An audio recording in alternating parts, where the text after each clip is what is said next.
because there is so much uncertainty in neurology, that's a critical piece, because again, neurologists have this bad reputation for being very vague about prognosis. Even when we think we're being very specific, there's this desire to give all of the data about possible outcomes in the future that can sometimes be very confusing for families about how they're supposed to hope and what they're supposed to plan for. And that ability to plan well for a loved one, for a child, is so core to that identity of being able to be a good parent, to being able to protect and provide and anticipate what the future might look like for a child, especially a child who's really complicated or has a lot going on for them. So I actually talk with a lot of my neurology colleagues across the country about how to be more accountable for translating that knowledge into specific guidance, to not let that uncertainty be a barrier for connecting or commenting on what we do know. So much of the complexity of medical decision making is trying to take the pieces that we know now and then project them somehow into the future.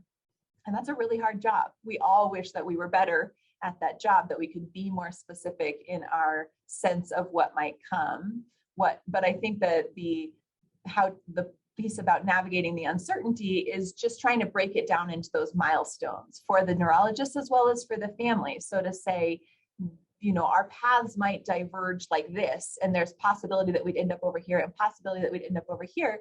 And along that journey, here are some of the milestones that we'll look for in order to be able to tell us which side we're trending towards, or something like this. I think for me, especially when I'm working with very young children, babies who either have a static injury, an injury that they've gotten from birth, or something that's happened to them at a very young age that they're going to grow into, or even a genetic condition that we're not sure how it's going to come about, over time.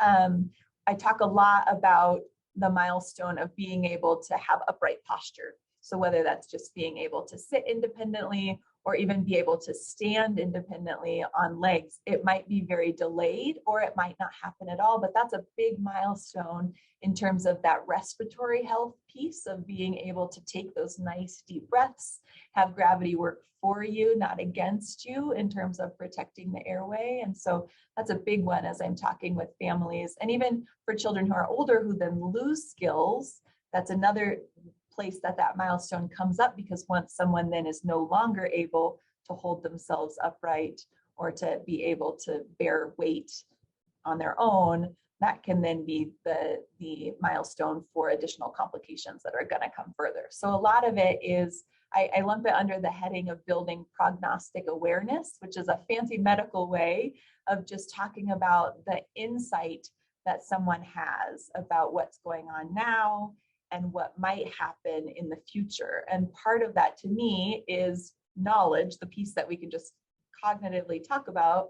And the other piece of it is lived experience, because you can't really have all that knowledge translate into meaningful stuff for people unless they've been able to kind of dig their teeth into it somehow. And that really takes time.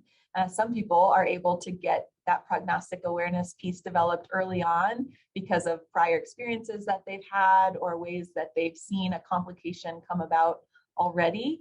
But a lot of times it comes about as the story unfolds, and we need to be able to understand what pieces can be given in anticipation and what pieces need to be highlighted as the story is unfolding, to say, oh yes, this is the piece that we maybe talked about beforehand. It's coming up a little bit more clearly now.